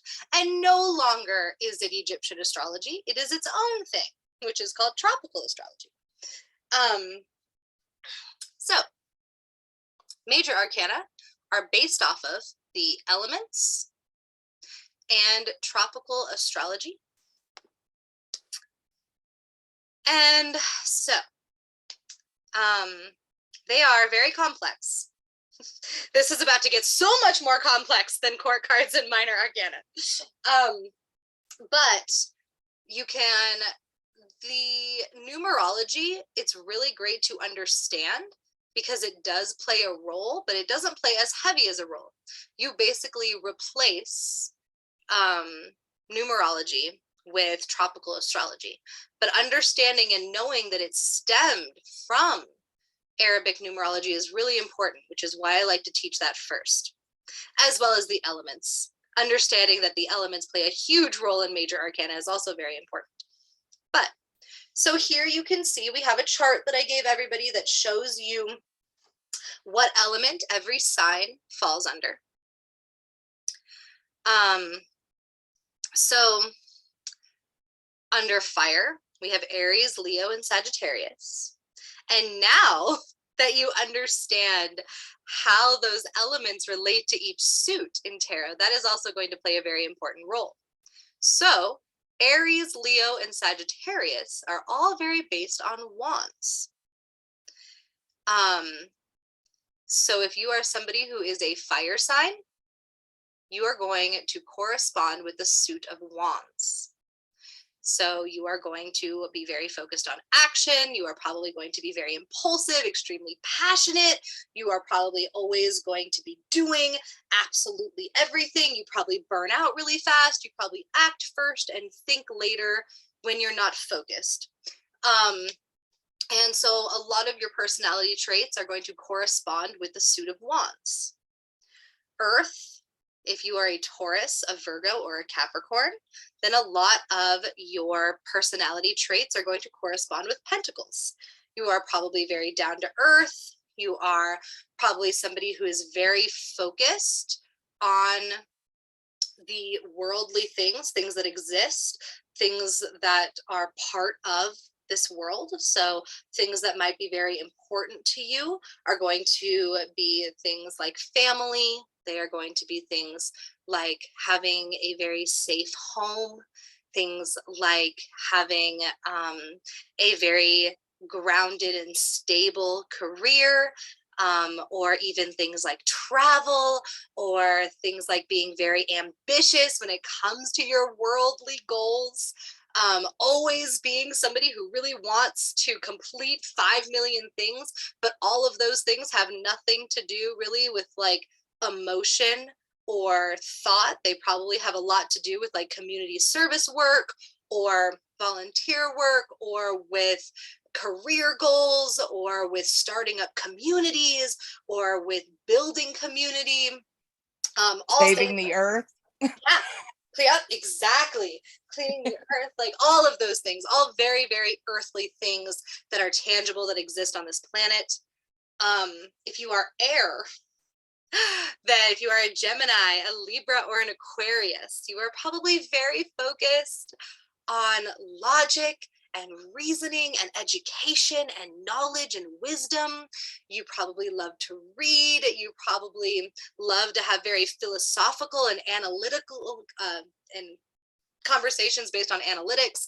You probably are very focused on stream of consciousness and on everything that has to do with building your mind and helping others to gain education and to build their mind.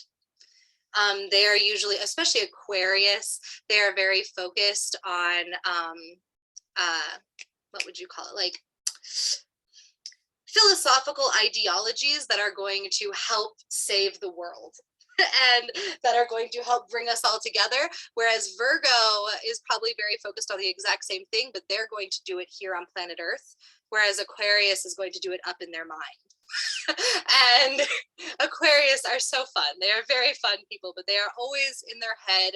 You're probably always daydreaming. You are probably always very much overthinking everything. It's very air. And then water, you are going to correspond with the suit of cups. You're going to be very emotional if you are a Cancer, a Scorpio, or a Pisces. You're going to be very focused on emotions, very empathetic. You express your emotions very vigorously.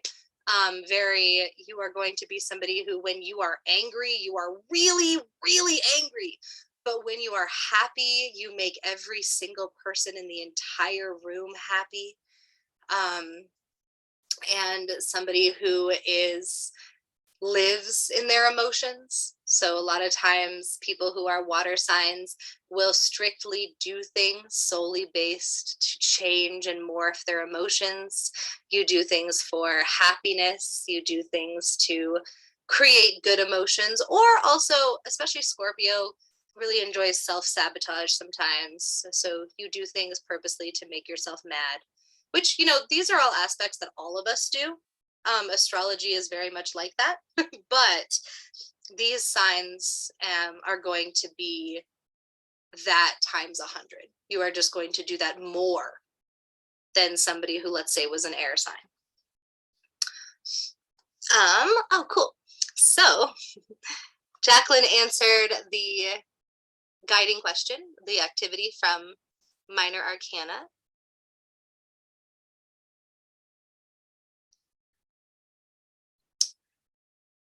Awesome. Yes. Yes.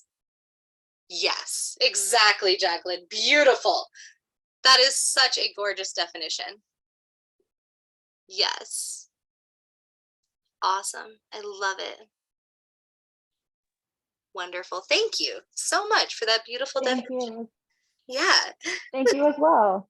Of course. It took me a little bit because I was reading on the website because I needed to look at it bigger, and I had some confusing parts, especially when it came with the upside and the reverse. But I, being a water sign, I put myself into what it would be if I had gotten that, and that's why I gave that description. Oh, that's awesome. That is so great. You used your empathy to help answer that. That's beautiful. That is so awesome.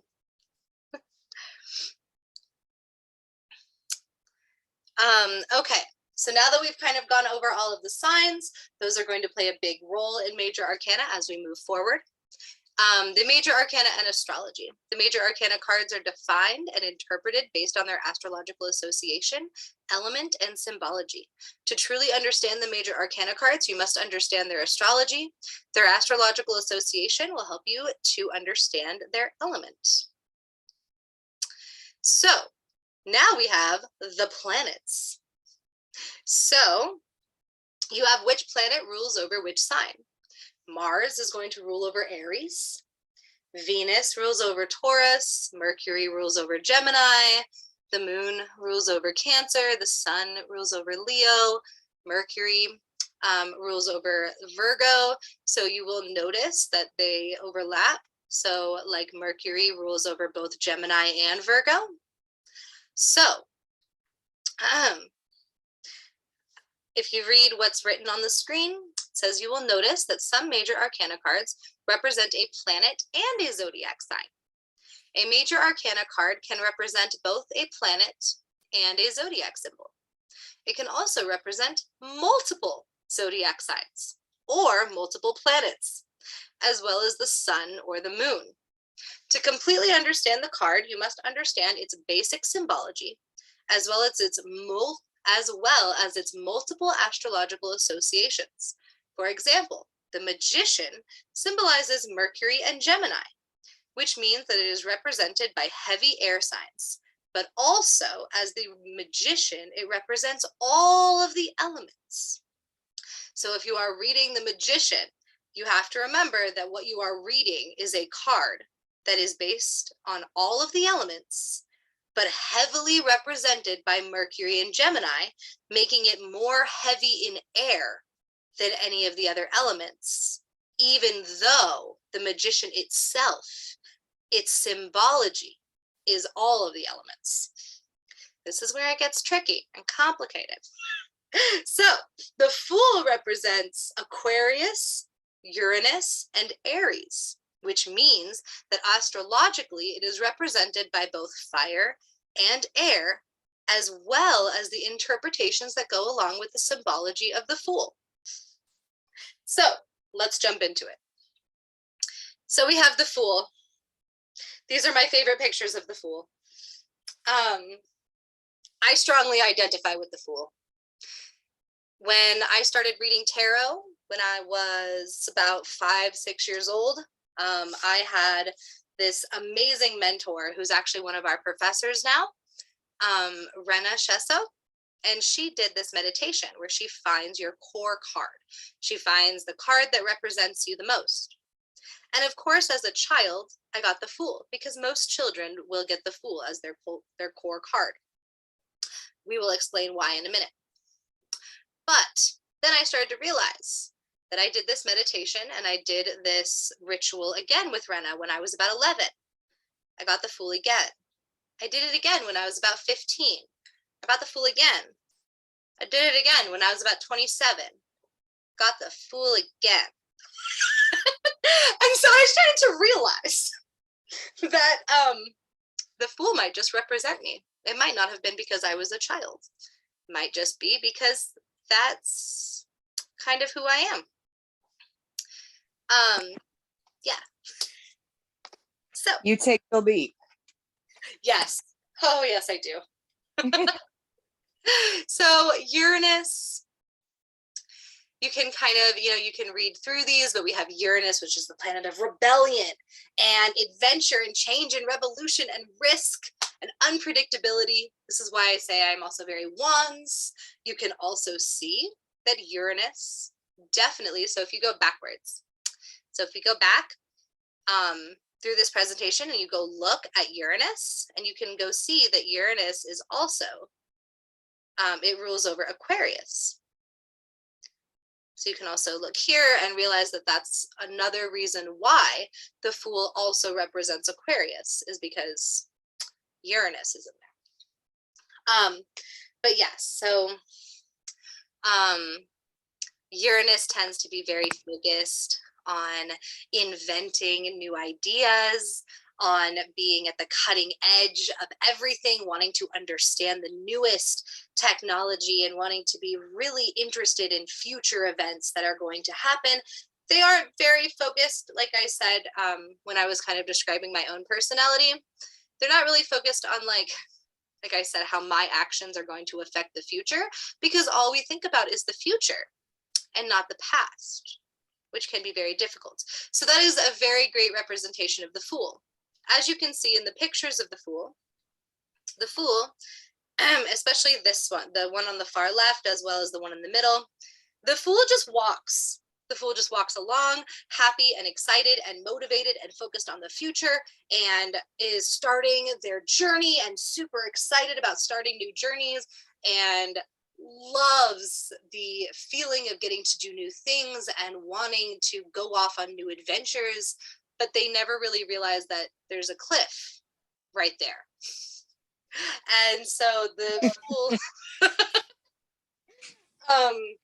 the Fool, a lot of people like to say that, you know, they take the leap of faith and they just kind of leap and see where it takes them. And that is very true. But also, the Fool kind of just walks along without even realizing that they're taking a leap, because they're just walking and leaps happen because they did not realize the cliff was there.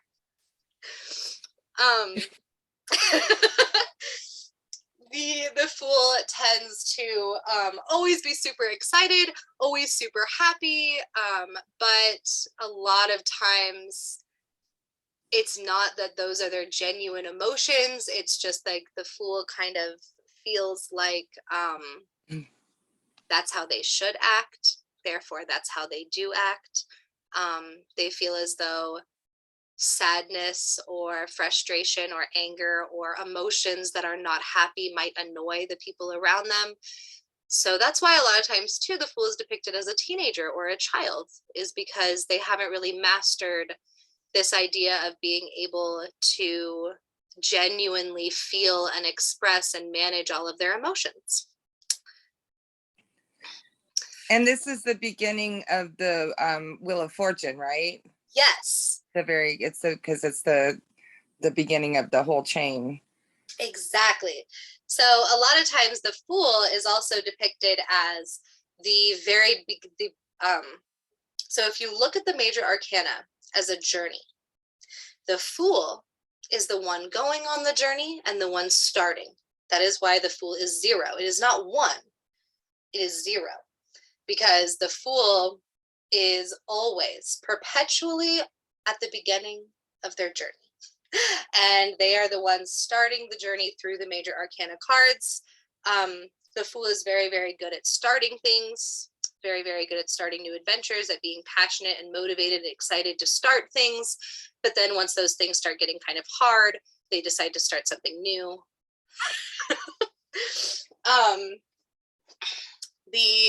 So yeah, if we go back to, okay, so we have Uranus. We have rebellion, revolution, free will, freedom, creativity, and risk. They're never afraid to take risks. Risks are like in their blood. They don't even really see them as risks. They're just things that they do that everybody else seems to think are risky. They are extremely adventurous and always thinking towards the future. It takes Uranus 84 years to complete its trip around the zodiac sign, which some people think the reason that the Fool represents Uranus, or that Uranus represents the Fool, is because, or one of the reasons is, like I said, they are perpetually at 0. And it is because Uranus takes so long to make its trip around the zodiac signs that the Fool seems to always be at the beginning and takes a very, very long time to actually complete anything. It is androgynous energy. It is not feminine or masculine energy. And it rules Aquarius in the 11th house. So Aries, then you bring in Aries. Oh my gosh. So we have, the Fool is such a fun card. So you bring in Uranus and Aries together, which is insane. Aries is like the fire sign. And it is new beginnings, of course, because it is the Fool. But you are bursting with youthful enthusiasm. The Fool always seems extremely enthusiastic. The Fool, like I said, is usually youthful. It is the idea of childlike enthusiasm, the vital life force of reawakening after the long winter. It is inspiration and being extremely impulsive. So you have Uranus, which is impulsive and risk-taking and rebellious. And then you have Aries, that is youthful and rebellious and impulsive and assertive. It is extreme fire. So if you think about everything that wands represents, you also have that within the Fool. Luckily, that gets a little balanced out by the air. So even though they are extremely based on action and impulse and rebellion and change, they are also very intelligent, which helps. The Fool is very intelligent. They always want to learn absolutely everything. They are somebody who is always super excited and motivated and enthusiastic about learning, which helps make them more intelligent, because whenever you are excited to learn, and when you are youthful, like, your brain tends to be a sponge. You tend to take in every single thing that you learn very quickly. And that is the Fool 100%. Then you have Aquarius. Oh, and once again, something to mention too. You have Uranus mixed with Aries. And like I said, Uranus is revolution and risk. And then you have Aries, which is the Greek god of war. So you have revolution, rebellion, and war. Then you have Aquarius. So Aquarians are visionaries. They're progressive souls who love to spend time thinking about how things can be better. Like I already stated before, we talked about Aquarius and the symbol of air. They are also quick to engage others in this process. So an Aquarius, or a Fool, the Fool card, somebody who is represented by the Fool card, or if the Fool comes up in your reading, the Fool is somebody who is really, really good at being like, I have this beautiful idea on how we could make the world better. I have a beautiful idea on how we could make, you know, a little cute society or do something really, really cool and awesome. And they are really, really good at getting tons of people on board, being like, yeah, that was brilliant. Let's do that. So they are really, really good at getting other people on board and having other people join in with them to do this super awesome thing that they think is visionary. They are very, very good at being leaders, especially when it comes to their ideas. They're not very good at being leaders if somebody else came up with the idea, because then that's boring. But if they came up with the idea, they're very good at being leaders within that. The Fool also loves to have tons of friends and acquaintances. Usually, even if they don't have like a ton of people they're super, super close to, everybody knows who the Fool is. Like, they are always the person, whenever they go out, that like they seem to know everyone. And they seem to be acquaintances with everyone. And they really want to make the world a better place. The Fool, because they lack that wisdom, even though they are very smart, they lack the wisdom of experience. They are so good at getting others to jump on board with all of their ideas that they end up getting this collaborative group of people that bring wisdom to the table. So the Fool is just very, very good at getting people together. And if they aren't organized enough, they're too impulsive, they're too rebellious, they're too enthusiastic and excited to actually like sit down and get a real plan figured out, they're so good at getting other people together to help them with that, that they do end up succeeding in most of the things that they try to do. And somebody else has answered, oh, would it be representing the, yes. So the Fool is a great representation of your inner child. Especially if you're not giving a reading to an actual child. Like once I was 27 and still pulling the Fool, it definitely represents my inner child now.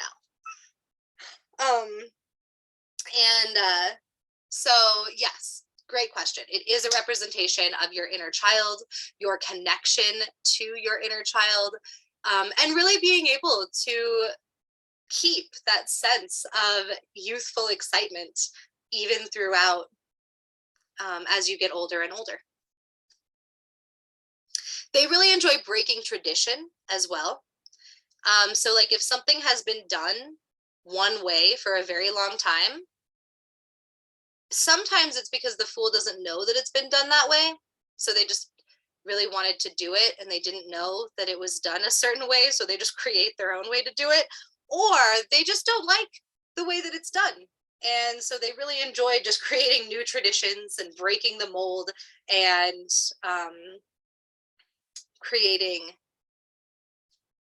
new ways of doing things, even if the old way was just fine. The Fool usually doesn't really like the old way of doing things. They really like to come up with their own way of doing things. Yes. Like I decided that every single pagan thing on the internet and on social media all costed tons of money. And I decided I just wanted to create an entire academy that was completely free. And everybody told me that that was silly because why would you want to work for free? And I told them that, well, I'm going to do it anyway. And the Fool is, yeah, so that kind of describes. So then we have the elements, which we actually already went over. So you guys already know the elements. Oh, cool. So that one only goes over the Fool. That's fine. Okay. Stop. Go back. Yes. Exit. Okay, cool. So does anybody have any questions about the Fool before we go on to the next one?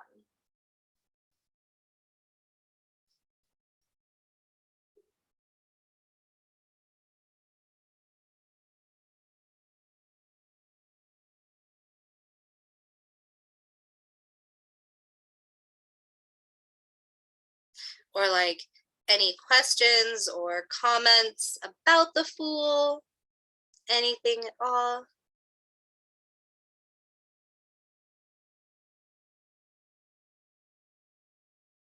Yeah, and a love reading, what would it mean? Oh, great question. So in a love reading. So in a love reading, it would, I mean, it depends really on like where it falls in the spread. But when it comes to the Fool and how the Fool is going to be when it comes to relationships and when it comes to love and when it comes to being in a spread that involves love and relationships, the Fool is going to be somebody who is extremely motivated and excited about new relationships. They're going to be very, very lovey. They are going to shower you in all of the compliments and all of the love.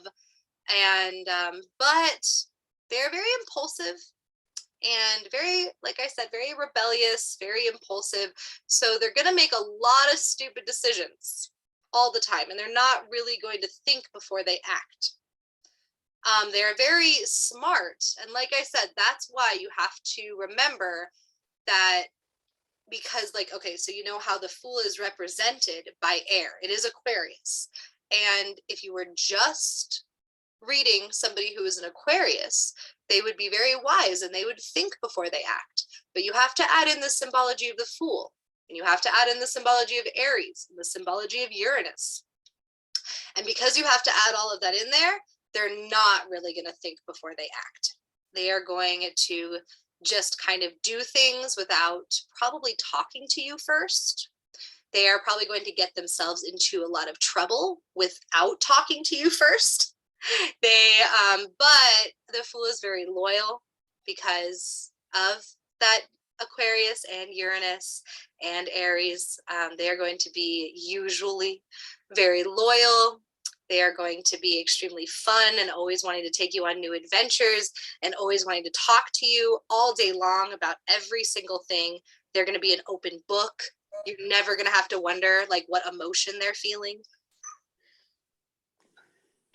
Well, like if it comes out, like say you're getting a love reading and it comes out like right before a 9 of Cups or a 10 of Pentacles, that's going to be like a good sign. Like you should take that risk, or, you know, yeah, I think, right?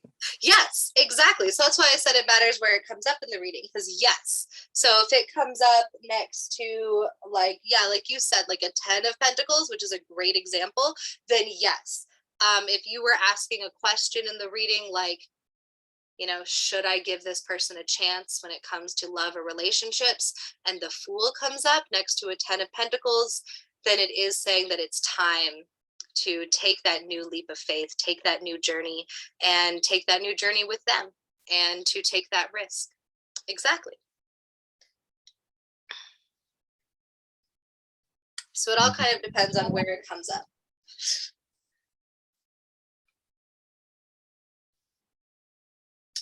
We have lots of classes where we focus on like the actual tarot spread and how the definition and meaning of the card changes depending on where it is in the spread. They are currently up on the YouTube channel right now. So yeah, we are just DiviNation Academy on YouTube. And you can go look at the spreads and kind of see how the meaning of the card changes depending on where it is and depending on what spread you're using.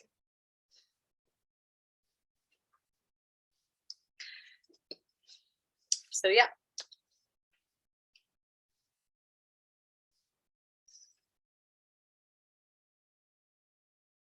So, Thank you. oh, of course. Yeah, no problem.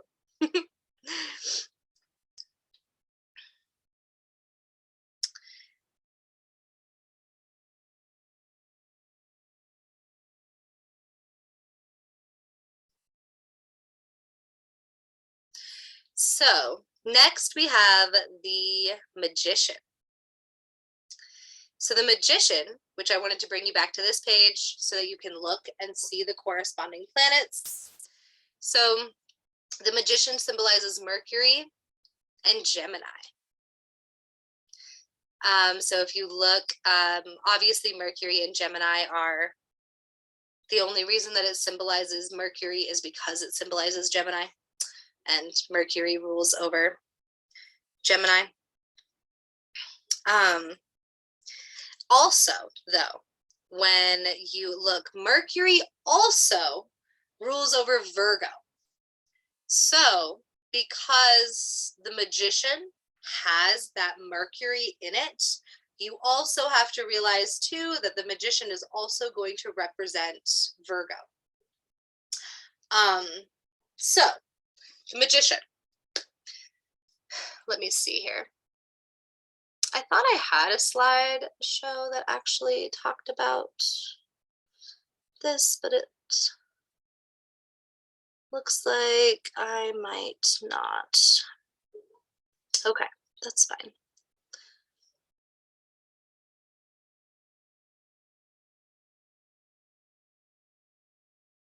Okay.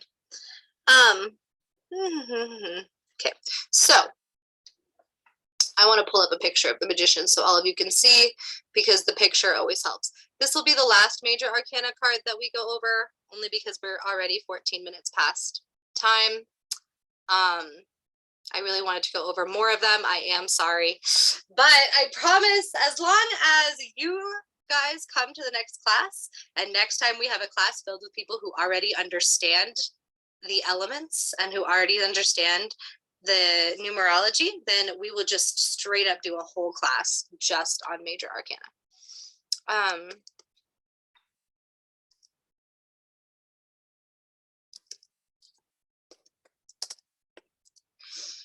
Okay, so let me find one that really represents what I want to show you. This one does a pretty good job. Yeah, it's got all the symbology in there that I want it to have.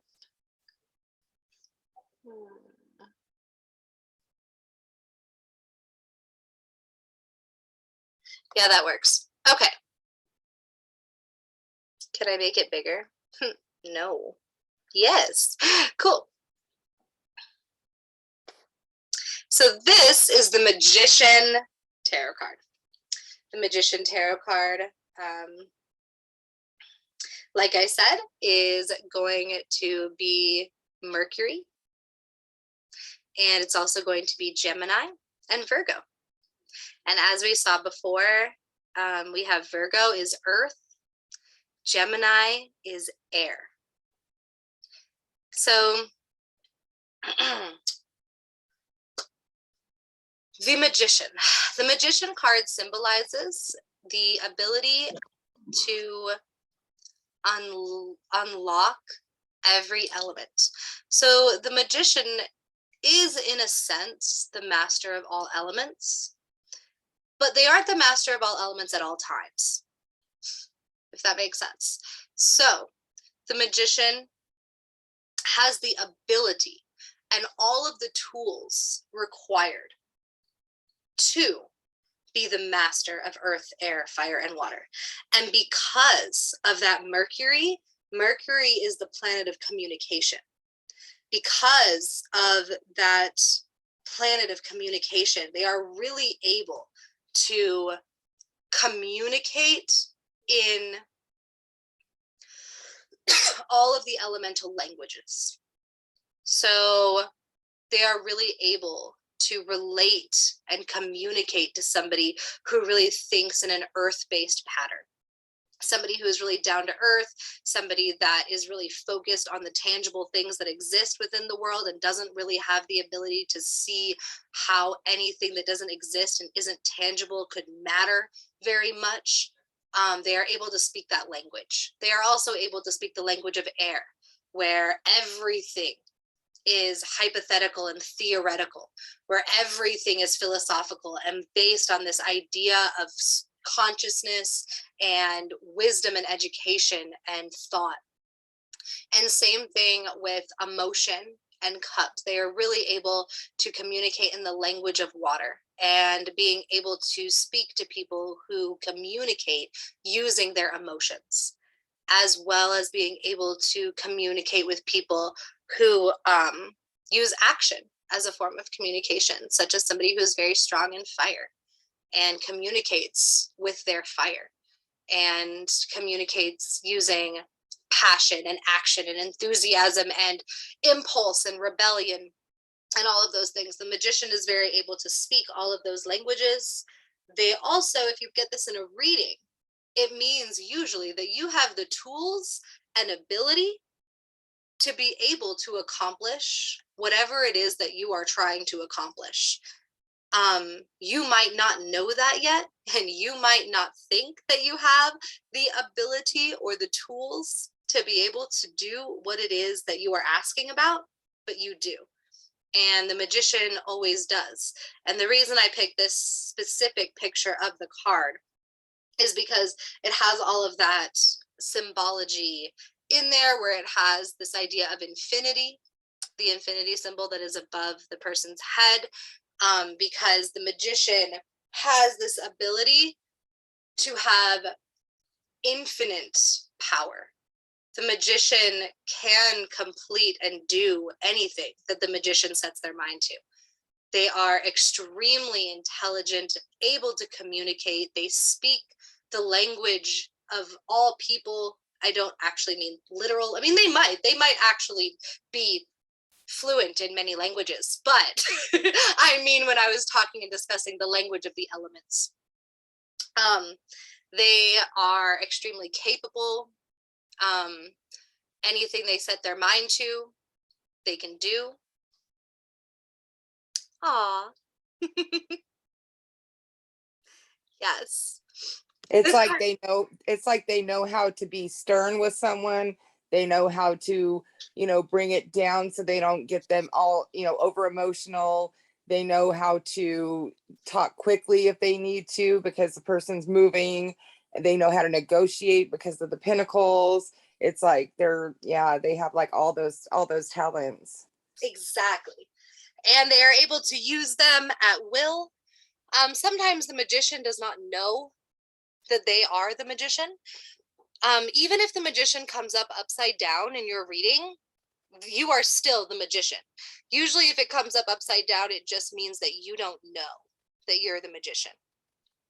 And if it comes up right side up, you are fully aware that you are the Magician, and you just need to access your tools and your ability to be able to accomplish your goals. And whatever you asked about in your question in the reading, if the Magician comes up, then you are going to be successful if it comes up right side up. You are going to be successful. You are able to communicate with so many different people and to do so many different things. You are the jack of all trades. You are able to understand information that is well beyond your level of education. So these are the people too who, like, if a job requires a master's degree, the job does not require a master's degree for the magician. The magician is able to come in there and with 2 weeks of training, be able to understand maybe not how to do the job as well as somebody with a master's degree, but they could do it. The magician is just one of those people that every single thing they set their minds to, they're the master of that within a couple months. It's very impressive. The magician is an extremely impressive card. It's an extremely powerful card. And it is the symbol of all elements. These people are very special, the people who are represented by the magician. And upside down and right side up, you are still the magician. And of course, it depends on where it comes up in the reading. Like I said, if this card comes up as you, then yeah, it's everything that I said. If this card comes up as like the situation that you're in, kind of like we were talking about with the Fool, then instead it is describing that you are going to need a very high level of empathetic communication to be able to do well in this situation. So if you asked about love, like our example was before, then in this relationship that you are about to embark on, or that you have already embarked on, you are going to have to gain the ability to communicate on many different levels of emotion, of logic, of reasoning, of action and impulse, and all of those things that I mentioned before. Because your partner is going to require a lot of very in-depth communication. And if this card comes up as, you know, like, if you're asking about a new job, then that job is going to require all of those different levels of communication. But if the magician comes up, you have the capability to do that. And you have all the tools necessary. It's just whether or not you are able to unlock that and believe in yourself and understand and realize that you are the magician.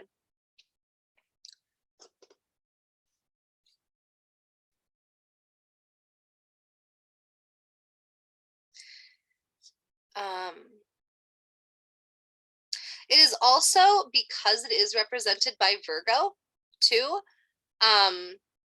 you don't just have these skills when it comes to like these skills and tools and abilities and jack of all trades. It's not just something that's in your mind or something that's in other people's minds or the way that other people perceive you. It is also based in reality. It is a fundamental part of you. It is a fundamental part of the real life situation. It is very based on earth and in tangible life. The magician is a rare card to get, as we discuss and talk about it. It is definitely a rare card to receive. Are you asking if we can see a replay of this entire class?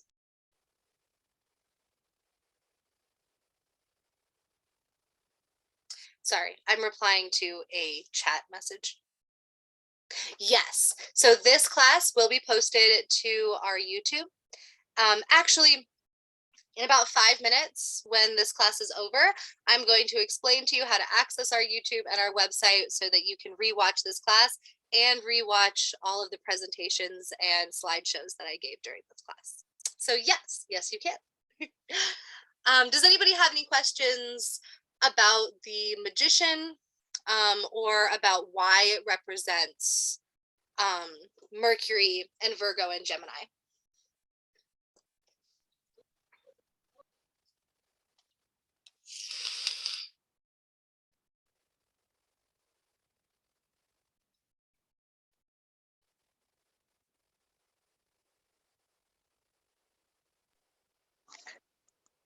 Can we speak like this? Yes, totally. Okay. I just wanted to say I am super curious, but I don't know enough to ask intelligent questions yet. So I'm just gonna listen, but I have tons of questions. Awesome. I totally understand. That is totally valid. So if nobody has any questions about the magician, I am going to show you guys something really quick. One question actually that I can ask. Yes. So you said Virgo, it represents Virgo and what signs? Virgo, Gemini, and Mercury. Okay. Oh, Mercury, not the The planet. Virgo, Gemini, and Mercury is not an astrological sign, but it's something. Okay. So I guess my question is, since you said it's like a fire, you know, things like that, I'm kind of curious about why you think, or why maybe it's the fire signs don't correlate with it. I'm curious. I don't know if there's a reason, but Yeah, no, that's a great question. So when reading the major arcana cards, first you look at the astrology that they represent. So that is their planets and their zodiac signs. So we were looking at the planet that rules over them, which is Mercury, and then their zodiac signs, which are Virgo and Gemini. Virgo symbolizing earth and Gemini symbolizing air. But then after you look at that, you look at the actual symbolism of the card itself. And the symbolism of the magician is all four elements: earth, air, fire, and water. And so that's why I was talking about fire as well as water, and as well as all of the other elements, because the magician not only represents its astrology signs and its planets, but it also has a representation and symbolism all on its own, which is all four elements. thank you. Of course. So for those of you, and it looks like I think there's 2 of you in this class today who are not already a part of the DiviNation Academy, which is completely fine. You are welcome to take all of these classes that you see on the Facebook page and not be part of the Academy. Totally cool. But the DiviNation Academy is a completely free online and in-person academy. And if you would like to be a part of the Academy, the Facebook page that you saw this event listed on, just send a message to that page and say, hey, I would like to enroll in the Academy. And I will be the one to respond, and I will get you enrolled in the Academy. But this, so in the chat, I know some of you came in a little bit after I put this in, DiviNationAcademy.com. So if you go to DiviNationAcademy.com, which is the website that I just put in the chat, it will lead you here. This is our website.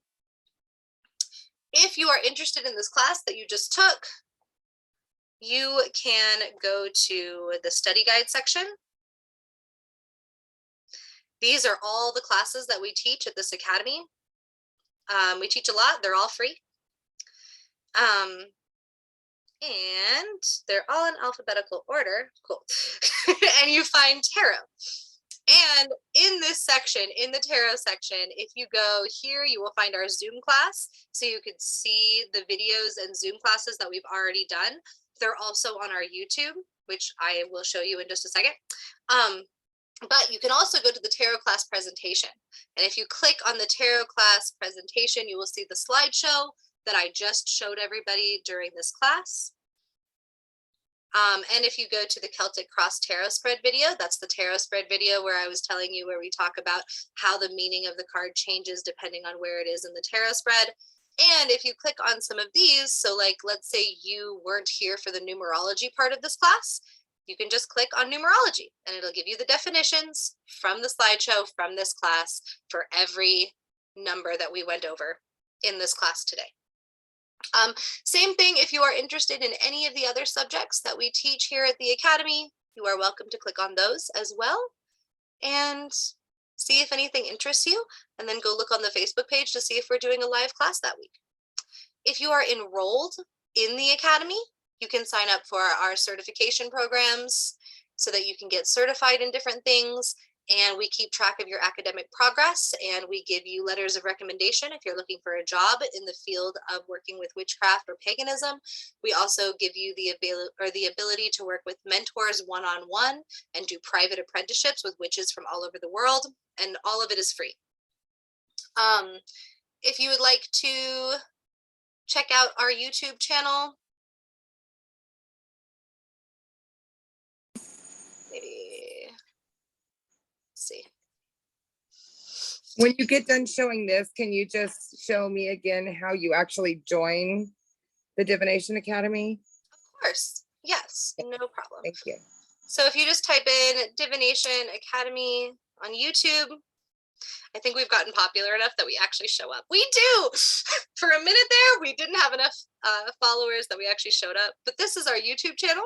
If you go to playlists, you can see all of the classes that we have done. I'm a little slow to getting them all uploaded, but like in herbalism, we have 7 classes uploaded. In African spiritualities, we have 7 classes uploaded, and so on. So you can go look at all the previous classes that we have done. Sometimes it takes me a couple weeks to actually get them on the YouTube. It's a process, but this is where all of the videos, the Zoom classes, will show up so you can rewatch them if you missed anything. If you would like to enroll in the Academy, you can just go to our Facebook page, which is where you saw this page. Oh my gosh, really? Come on. No, you guys are gonna see like all of my, it's fine. Oh my goodness. Don't look at anything. Don't judge me. Okay, so if you go to the DiviNation Facebook page, we're just DiviNation on Facebook. If you already saw this class and you joined this class by using the Facebook link, it's just the page where you found the Facebook link.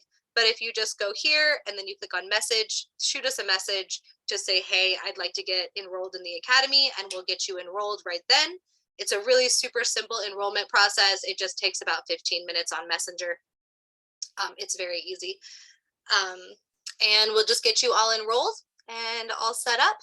And yeah, you can join the Academy and start taking classes or working towards your certifications and things like that.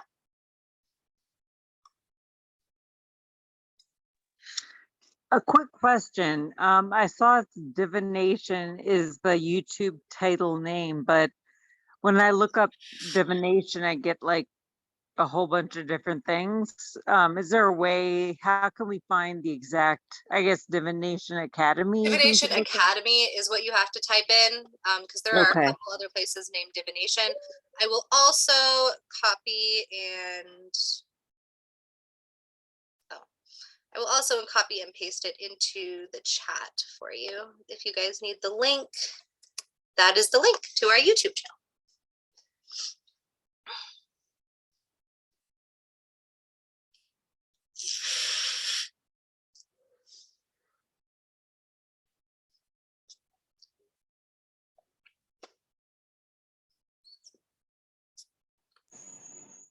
Oh my God, you guys have so many things. This is amazing. I can't wait. Oh, thank you. Everything. I just got a book on palmistry.